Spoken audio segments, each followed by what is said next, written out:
Perek Beis is the second of three Perakim, which is one topic, starting in Perek Aleph and ending with Perek Gimel. And as we mentioned, the topic over here is the idea of Hashras HaShchina. What does it mean that the Shechina is shared in a certain place, in a certain time, or in a certain area? So in last Perek, in Perek Aleph, we spoke about that by the human being, in terms of the relationship between the neshama and the guf, there are three parts to the neshama. At least in the context that we're talking about, the neshama has three different phases or stages or levels. There's the essence of the neshama, and that's equally everywhere in the body and equally hidden everywhere in the body. The whole body is alive, but it's not revealed in any part of the body. And then from the etzem of the neshama emerges what's called a makkah, the etzem hachayis. Etzem hachayis means the essence of all of the functions of which the neshama has, but emerges as a package, and that enters the brain, and that's why the brain is the nerve center of the entire body. And then from the brain, individual koiches from the neshama extend to every single limb of the body, every single limb of the body, and every single limb of the neshama. So there are these three stages. There's the essence of the neshama.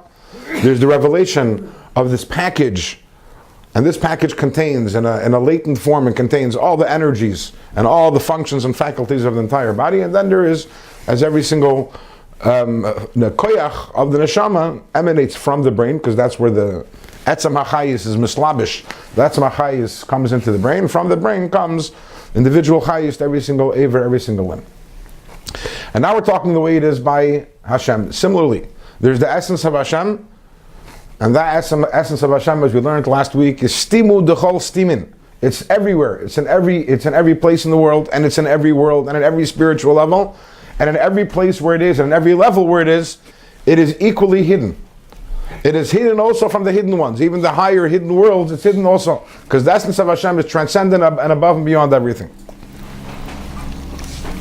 From the essence of Hashem emerges a package which contains within it all the energy, which is the individual energy for the entire world. And as we'll see soon, that package is called the Shechina.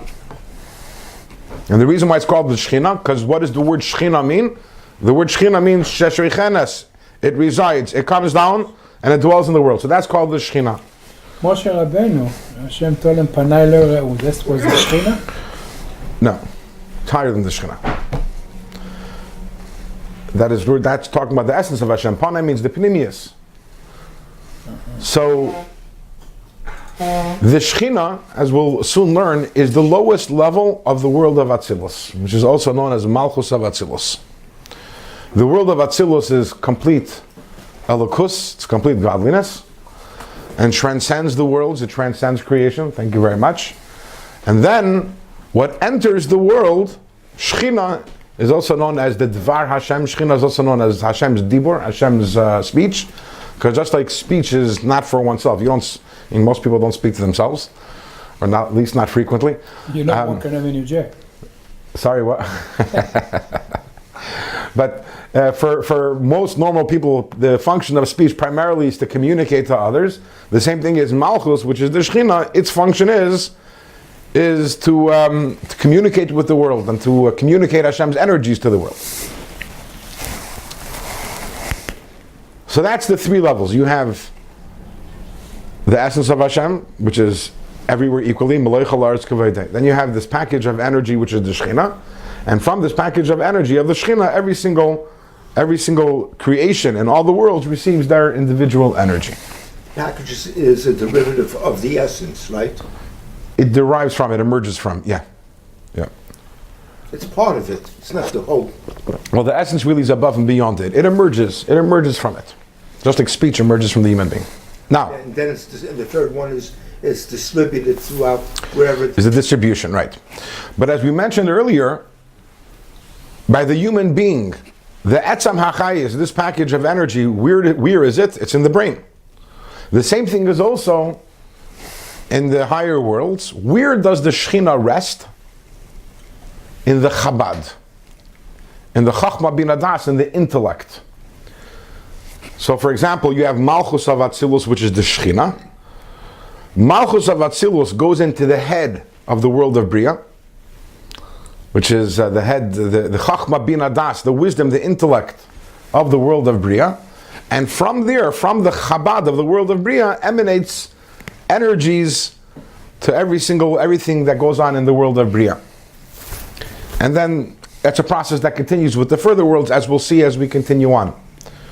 So again, you have the essence of Hashem, which is the world of Atzilus, that's Elokus, that's godliness. You have the Shechina.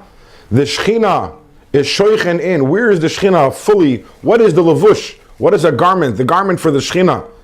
The keli for the Shechina is the Chabad, is the Chachma Bina Das of the world of Bria. And from Chabad, that's where everything in the world receives all their energies. With that, let's learn inside. Page 144.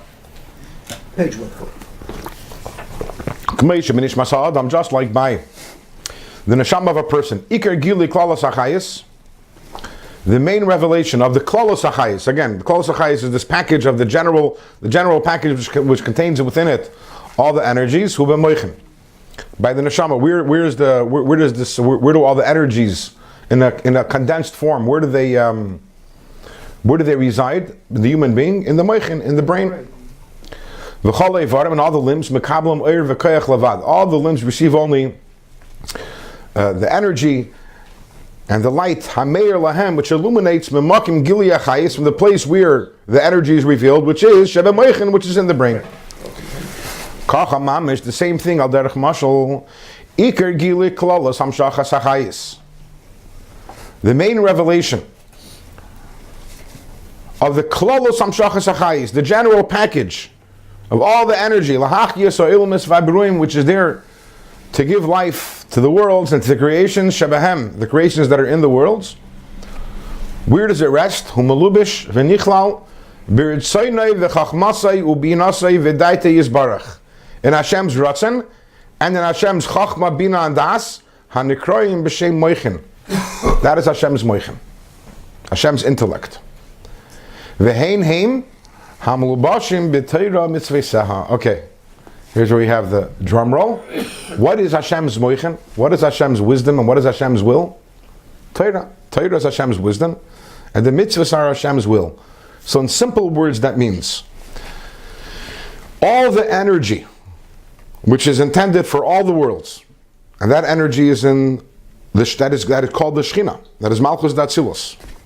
Where does that energy enter?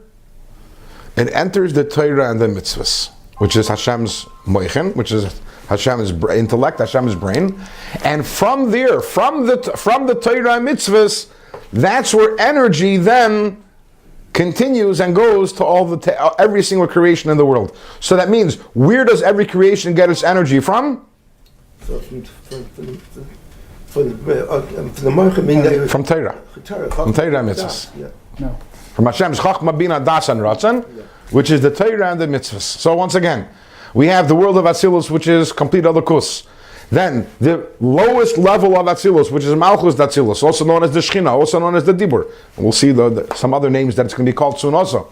That lowest level of Malchus, which contains within it the energy of all the worlds, it enters the Chachma Bina and Das of the world beneath it, which is the world of Bria, which, as we'll see soon, I know I'm throwing a lot of information, but as we keep on going, it'll all become, that is the Kodesh Kadashim of the world. Every single world, the Kodesh HaKadashim of the world. Remember, we started off in asking, what does it mean that the Shechina resides in the Kodesh HaKadashim? What is the Kodesh HaKadashim?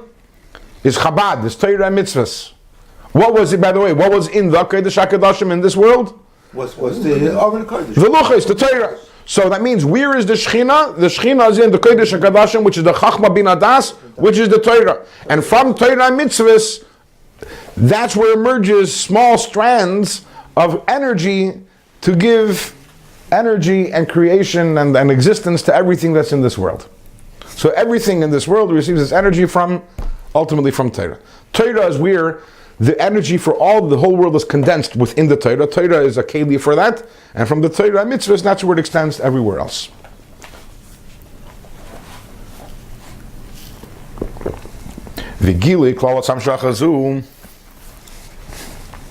The the revelation of this general hamshacha, this general package of energy which emerges, hu makar achayis, that is the source of the life, the vitality, asher ilm is mekablim, which the worlds receive, kol echad bepratos, every single world individually. But rak ha'ora mispashetes u'meirim ha'makir zeh. But every single creation only gets a small little ray that extends from this original makir, which is the Shekhinah. Kidinyan oira mispashet mashemesh al derech mashal, like light that extends from the sun. V'koichais evri haguf me'hamayach hanal, or just like every limb receives its energy from the brain, as mentioned earlier. U'makir zeh, this source of energy, hu hanikra, it is called, now the Rebbe is going to say, is going to give it 4 names. Alma Diskalia, it's the revealed world. That's one name. And it's also called Matronisa. Matronisa means the queen. It's also called Ve'emotata, also called the lower mother. And it's also called Ushchina.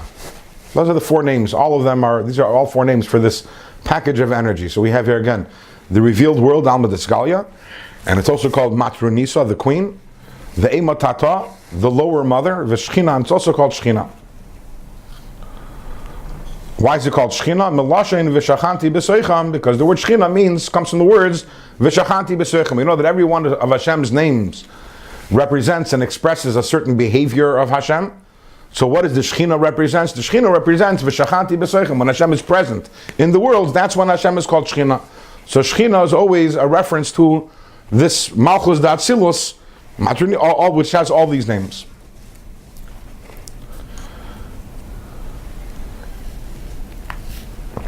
What's the reason for these 4 names? So Alter Rebbe is going to explain one by one. Why is it called? The first name, the Alter Rebbe said, is Alma Disgalia, which means the revealed world. Al Shem, it's called Alma Yisgalia. Shemakir Zeh, because this source of energy, Hu Reishis Yisgalus Eir Ein Sof, that is the beginning of the revelation of the infinite light of Hashem to creation. Because everything higher than that is not revealed in creation. Everything it's completely beyond and transcendent. So therefore, that which is higher than Malchus of Atzilus is called Alma de Iskasia. It's called the hidden world. But this level, this makir, this source of energy, this package of energy, is called Alma de Skalia, the revealed world, because that's the beginning, the commencement of Hashem's, the revelation of the Ein Sof into creations. That's why it's called Alma Diskalia. Why is it called Matronisa, the queen? Because, as the Rebbe continues, Asher Mamshich Umeir Lo'elamais, because not only is it the revelation of the Ein Sof, but this revelation then comes down and it gives light to the worlds, bebechinas gilu, in a revealed way. Kabbalistically speaking, the function of a queen, we know that everything over here in this world has a spiritual source and a spiritual reason and reflects a spiritual reality. So in this world there are kings, and that's obvious. Malchusa da'ara kain, Malchusa derikia. Now that the kingship over here in this world is somewhat similar to kingship above. So Malchus over here is a mashal for the fact that Hashem is a melech. And then there's also a matronisa, there's a queen. Matronisa is in Aramaic. What is the function of a queen? So the function of a queen is that the king is transcendent. You know, when we're talking about a king, the way a king ideally is, the way it was, for example, by Shaul HaMelech. When say about Shaul HaMelech, he was Meshich Moyu L'mayla Gevaya Minam. That's what it says, that he was heads and shoulders taller than everyone else. So that doesn't just mean that physically he was head and shoulders above everyone else, but also spiritually he was head and shoulders above everyone else. And his physical height was a reflection of that.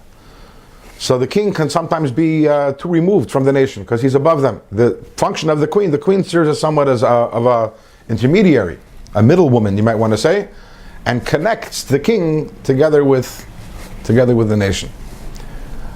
Interestingly, we saw this very much by the Rebbe, that we know the Rebbe's wife, Rebbe Chaim Mushka, she passed away in 1988.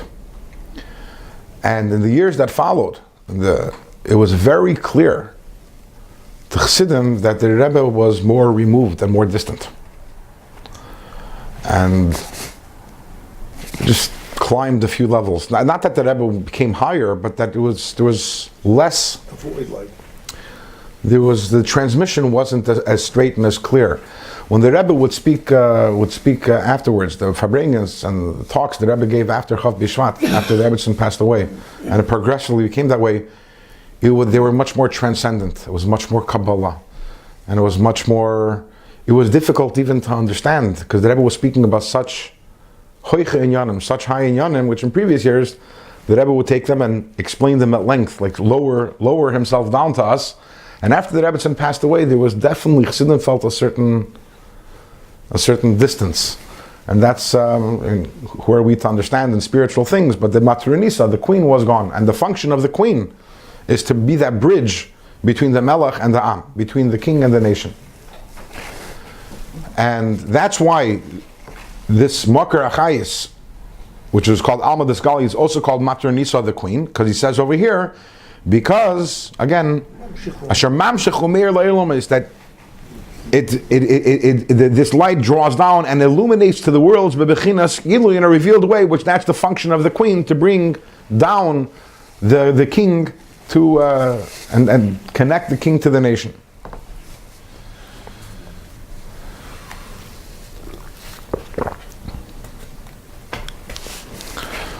In fact, the story is told that with the Rabbi Menachem Mendel of Lubavitch, the Tzemach Tzedek, the third Lubavitcher Rebbe. So his wife passed away 5 years before he passed away.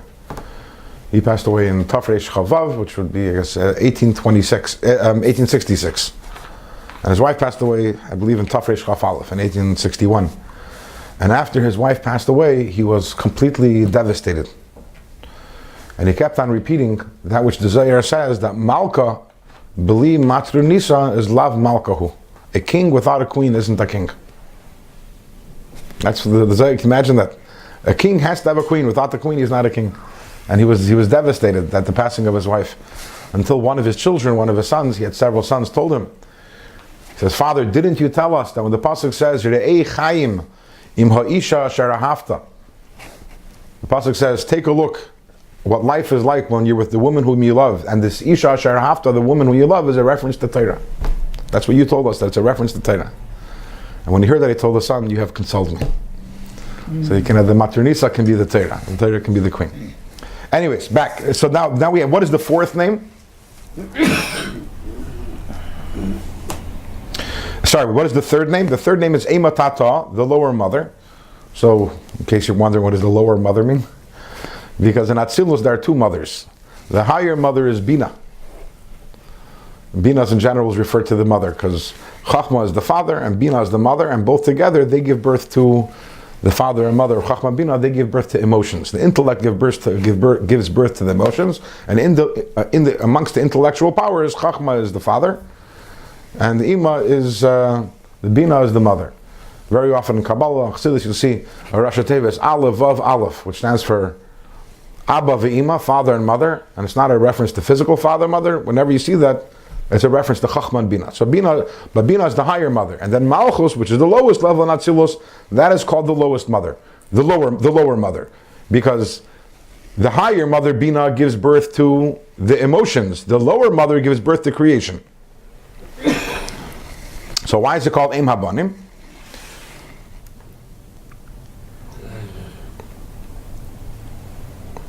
From this source, from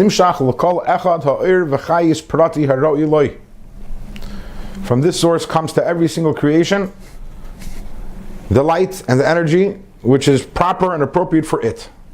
That's the mother. Like a mother with many children, and doesn't take care of all the children the same, but every single child gets the individualized and unique attention and that child needs, and that child's unique needs are met by the mother. So the reason why it's called Ema Tata, the reason why it's called the mother, is because it's not only that it's a revelation of godly energy in this world, but it's also, this revelation is catered to every single individual creation. And then the fourth name that we gave it was Shechina, and that is because V'sheichinu mislabish b'toicham lahach yosam. And that is because this oir, this energy, is shoichin, it resides within every creation to give it life. V'lachein nikran, therefore it's also called this mucker, this source of energy, again, which is Malchus Datzilus, is also called Eim Habonim al Derech Mashal, the mother of the sons, Uknesses Yisrael.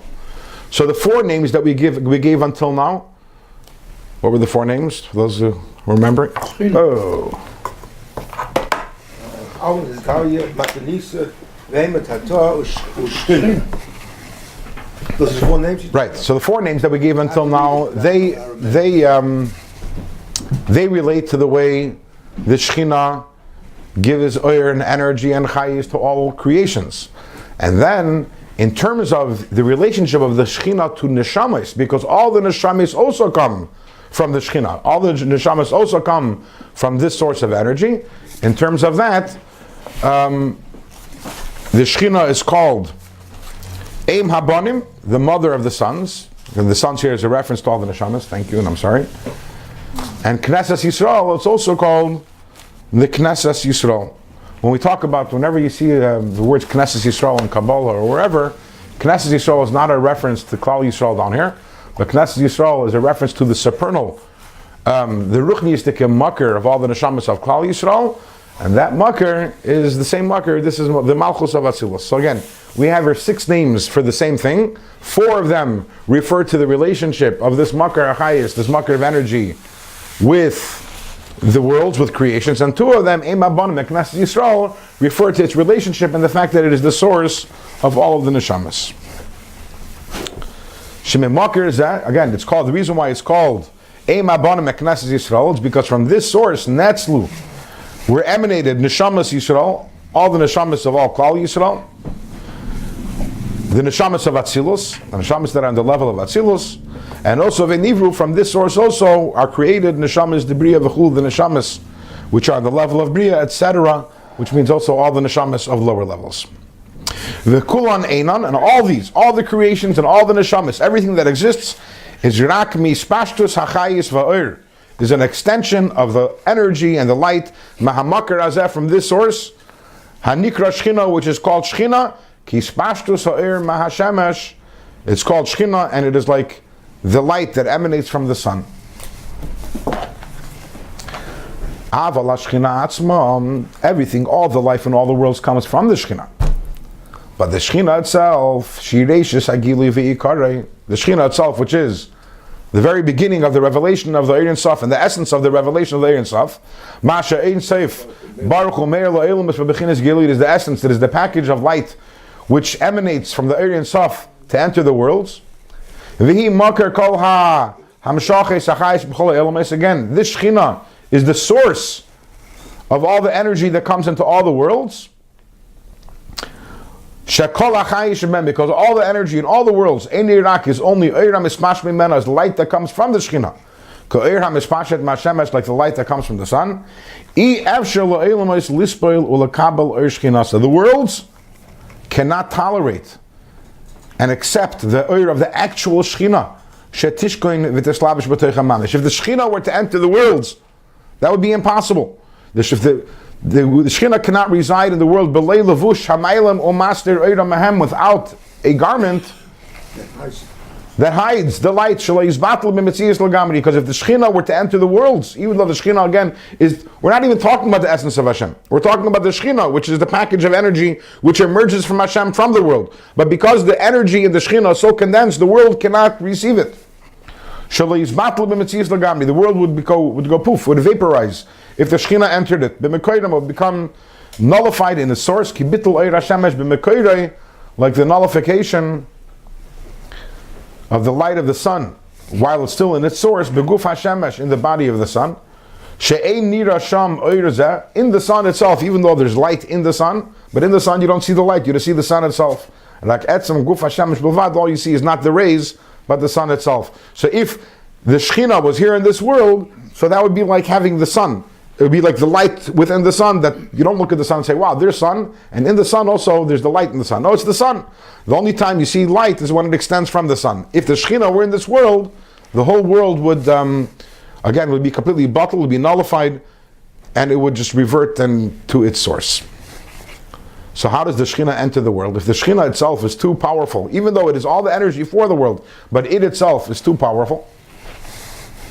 Is there light in the Guf Hashemish, or there's no light there? If there's no light there, how does light come out of it? There is light, but there it's can't batal see the light. b'metzias. It's batal b'metzias. Oh, so only you can see the light, but you can't see the infinite light, so to speak. I mean, When you look you at the see how sun, the light that's emanating. you're seeing the sun, you're seeing the fire. You're not looking at, even though that there's light there also, but the light within the sun is batal. Only when it comes out of the sun does the light become a metzias for itself. And then you say there's Eir Hashemesh there. Within the sun, it's subsumed within the sun. It's not part of it. Now, so how does the Shekhinah enter this world?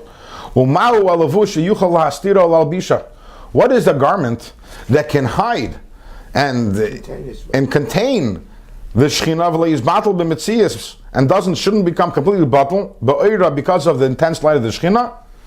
Hu ritzayni yizbarach ha'chachmasei v'chulu. That is Hashem's ratzain and Hashem's chachma. Hamlobashim b'teira mitzvisa, which are in the Torah and the mitzvahs haniglis lanu levanenu, the Torah mitzvahs which is revealed to us. Now this raises the obvious question: How is the Torah able to contain the light of the Shekhinah? In other words, you're saying there's a levush. The Torah is the garment through which all the energy is distributed.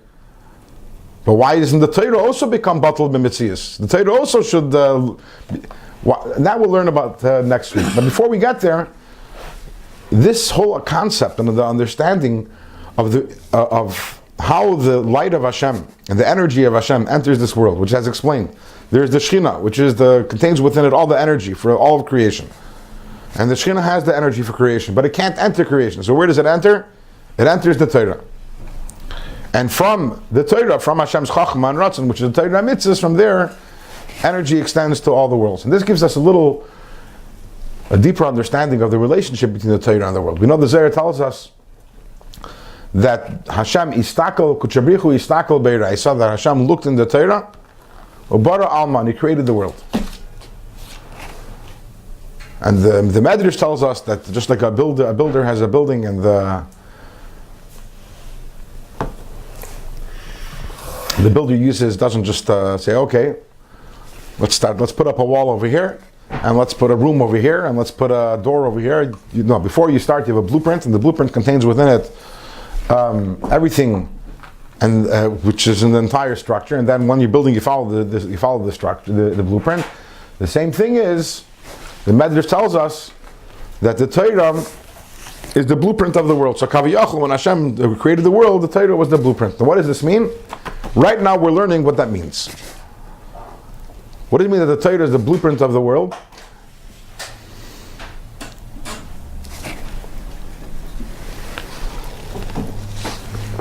The blueprint of the world, if I can say something a little chutzpahdik, that if the Medrash was around, was written in the 21st century, maybe they would use a different mashal.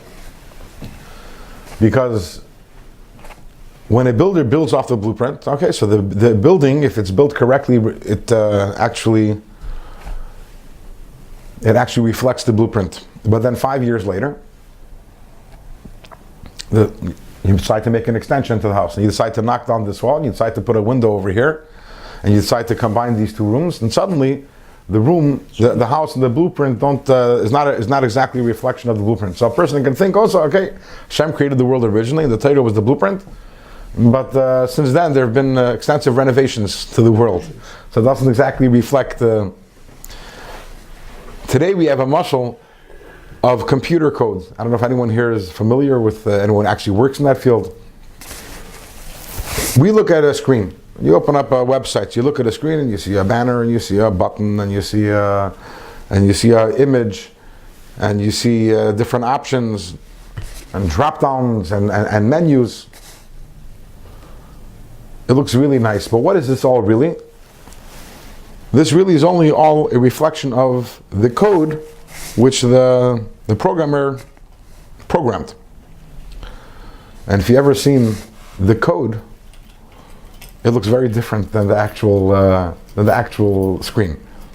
There's actually certain, if you know how to, you can actually see the code in any web page. It's a bunch of words. It's different languages, programming languages.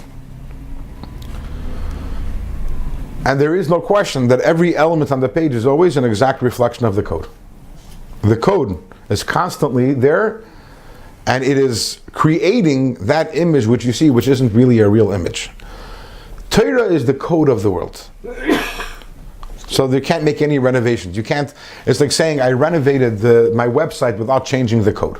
That's impossible. You can't make a change to a web page without going into the code. You can't say, oh yeah, the code, that was what we originally put in, but we made some changes to the page, so now the page doesn't reflect the code. That's not shaykh. What is the page? The page is only the energy, a reflection of the code. What we're learning over here is that all the energy that enters the world through Torah and mitzvahs. And that's why the world is always in accordance with Torah and mitzvahs.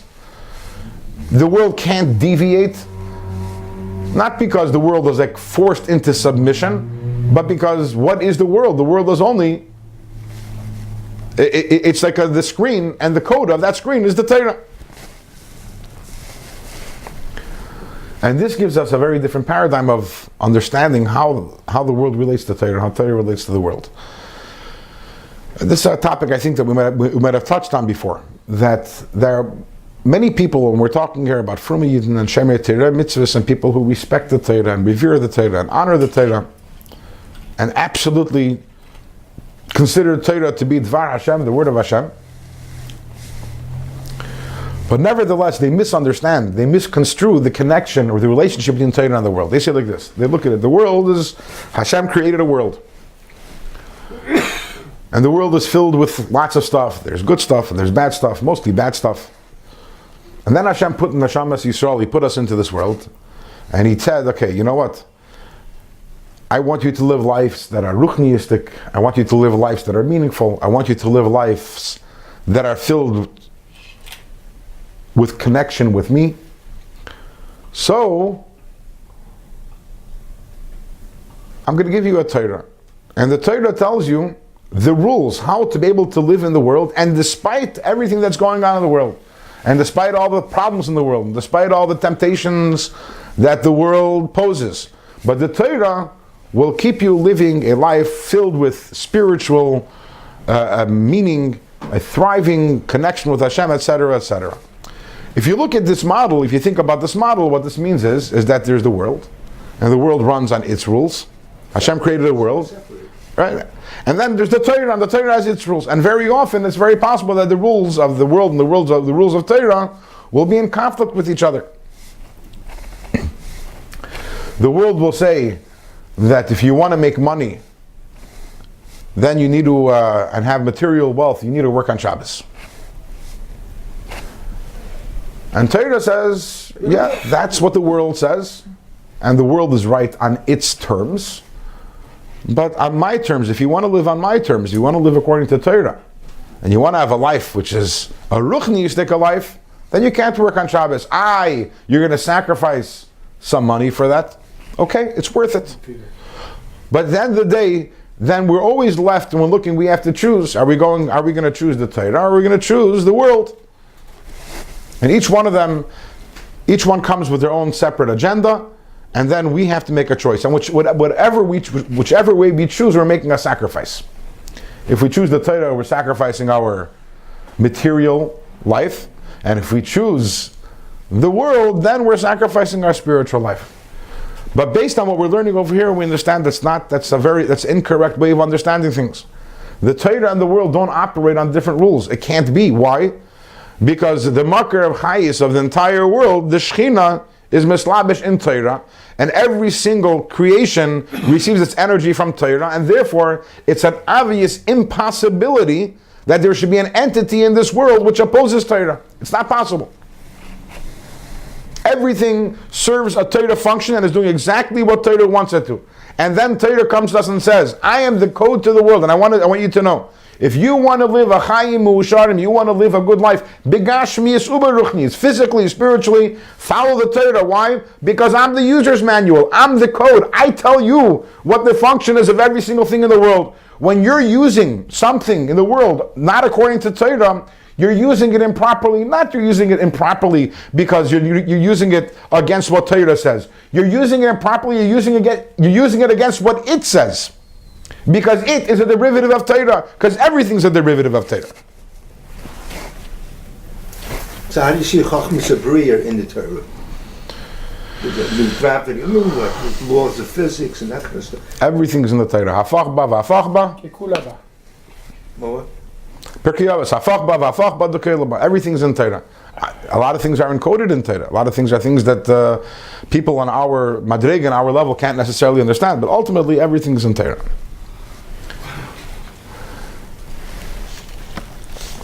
By the Rebbe, this was something which is a very big yisoid. There was years ago. There was a shipping company called Tzim. Oh, that's the ship. Israeli ships. Ships, yeah, go off. Shabbat. And the Rebbe came out very, very strongly against the shipping company. It was an Israeli shipping company. It was at the time, back in the 50s and back in the 60s, when overseas travel was primarily done by boat. Because airfare for overseas travel was very, very expensive. So many people used to travel when they went to Eretz Yisrael, back and forth. They would go and use Tzim. And the boats would go on Shabbos. And the Rebbe made a very big shturim and a very big tumult. And the Rebbe said, you're absolutely not allowed to go on the boat if it's traveling on Shabbos. And actually the company tined that they're Shomer Shabbos. They tined that they said, no, that's not an excuse. They said that for the 25 hours of Shabbos, everything on the boat is automated. It's not an excuse because you can drop an anchor, you can go to a port. That's what the Rebbe said. The Rebbe said, drop an anchor for 25 hours, middle of the sea, or go to a port. You're allowed to go on. But if you're going on a boat which is owned by a goy, leave earlier, you're fine. But I'm saying is, this is talking about Yidden who are doing the malachas on Shabbos. Yeah. Yidden Shabbos. Yidden are doing malachas on Shabbos. I thought it was something else. Malacha, then you could go. Travel a few days before. Very good. So that's what they said. They came along and they said, L'Mavet Rebbe, the boats are fully automated for 25 hours. Everything is running automatically. And they went around, by the way, to a lot of the poskim in the generation. And a lot of the poskim said, okay, it's fine. The boat's automated. The Rebbe wrote a letter, and the Rebbe said, you can go and fool the other rabbis. But I'm an engineer, and I actually worked in the Naval Yard. The Rebbe worked in the Brooklyn Naval Yard for a while in the early 1940s. I know how ships work. And the Rebbe says, based on my expertise, I'm telling you, it's absolutely 100% impossible for a ship to run fully automated for 25 hours. And the Rebbe goes, and the Rebbe proceeded in his letter to outline a bunch of different malachas that have to happen, and it's impossible for a boat to go 25 hours without someone doing that malacha. Even if they anchor in the port? No, that's what the Rebbe wanted. The Rebbe wanted them to drop an anchor or to go to port, but they didn't. They were traveling, and they were claiming that they were automated, which wasn't true. Akapanim, there's a letter that Rebbe writes to an Israeli official. There were discussions about this, and the Rebbe said, because there were people coming to the Rebbe and saying, Rebbe, what do you want? We have a new modern country. Every country has to have a shipping company. And it's financially unsustainable to run a shipping company where the boats have to always stop for Shabbos. It's financially not viable. So you're causing damage to the state. So the Rebbe wrote a letter, and the Rebbe said, it's impossible that keeping Shabbos will cause damage. It's not possible. Why? And the Rebbe says there, because Histakel Beiraiso Bara Alma, because since the Eibishter looked in the Torah and created the world, that means it's not possible that following the Torah leads to a negative result. Because it's impossible, the words that Rebbe uses, it can't be that the Mesuviv is stronger than the Siba. It can't be that the effect is stronger than the cause. If the cause is everything is Torah. And anyways, the bottom line and the story is that the company Sim went bankrupt, and they had, I think, a 50 million pound loss. And the Rebbe pointed it out in the later years, in the 70s, that they thought that you'd be able to be Mechal Shabbos and thereby to be financially viable. It doesn't work that way. It doesn't work that way. Following the Torah is Pasha, the recipe for a life which is good in this world. In fact, we know that the Rebbe, when people would come and ask the Rebbe for brachas, the Rebbe would very often tell them to do certain mitzvahs. I believe this is unique by the Rebbe. Most Rebbes, When you go and you ask for a bracha, they give a bracha. The Rebbe would make his bracha conditional, very, very often. Check your tefillin, check your mezuzah. Start putting on tefillin, start lighting Shabbos candles, taras hamishpacha, this, shmira Shabbos. The Rebbe would. Now, most people understood this. That listen, you want a special bracha from Hashem, so if you do a certain mitzvah, then you'll get schar, you'll get reward, and Hashem will reward you, and you'll get the Yeshua that you're looking for. That was, and there are a lot of stories like this. There's one story that happened. There was a couple in New Jersey. This is going back in the 50s, and they had a daughter, and she was having difficulty finding a shidduch. She was in Newark. They lived in Newark. What year was this? In the 50s. Late 50s, maybe early 60s, and they came to the Rebbe and they asked the Rebbe for a bracha, for a shidduch, and the Rebbe said, I spoke to him a little, found out what they do. They were on a store. The Rebbe said, if you close the store on Shabbos, your daughter will find the shidduch. They said, Rebbe, we can't.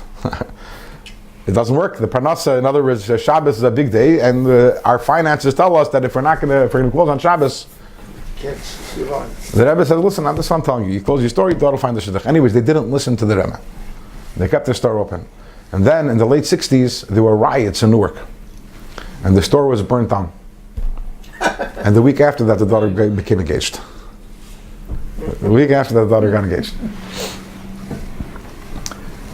So but the point is that the Rebbe is saying that Torah mitzvahs is the code of the world. And therefore, if there's something wrong, there's a problem with the coding. You have to look back and say, what am I doing wrong in the code? It's a direct derivative. The Rebbe would bring that from the Shalah. The Shalah says that the rewards and punishments in Torah mitzvahs, they're not something external. Hashem says, you did a mitzvah, I'll give you a reward. You did an aved, I'll give you a punishment. They're direct consequence. Just like if you go to the doctor and tells you, eat healthy.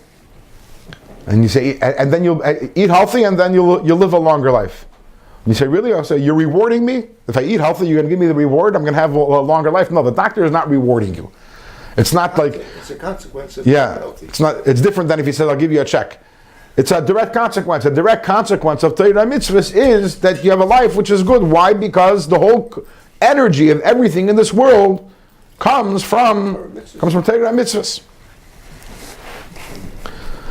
So therefore, when someone came to the Rebbe with a problem, the Rebbe would tell the Chassid, or whoever it was, the Rebbe would say, the problem, the thing that's stopping you from having Yeshua in this area is your weakness in this mitzvah, because this mitzvah will open up that channel from the Torah, which is the code, and which is the makar of energy and chayis and all the barachas in the world, and you'll get it. So it's just a natural consequence.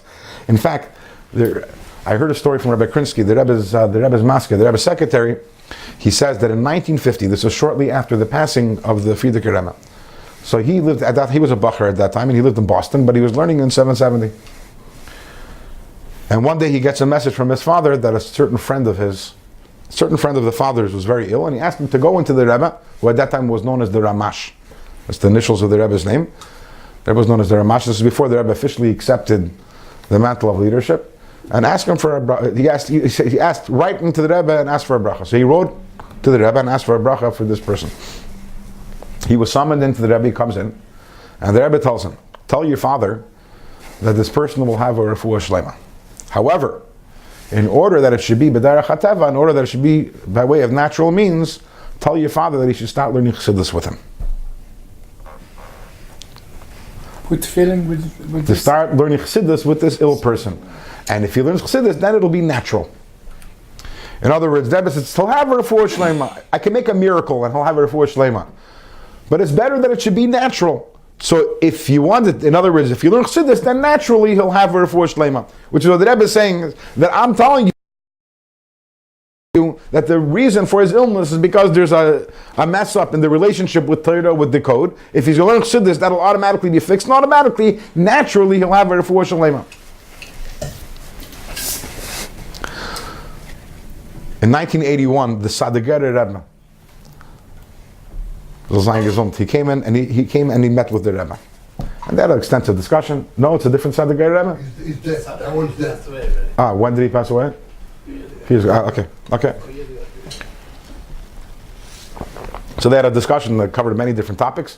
And one of the things the Rebbe was pushing him, I guess he had some sort of influence in the government, maybe he was a member of the Miatzis Gdeli HaTorah, and I don't know, but the Rebbe was pushing him that to lobby that the Israeli government should give stipends for anyone who has children, and for every child to get a stipend, because the Rebbe wanted to encourage a higher birth rate, and people were abstaining from having children because of the financial difficulties. So the Rebbe wanted the Israeli government to give a stipend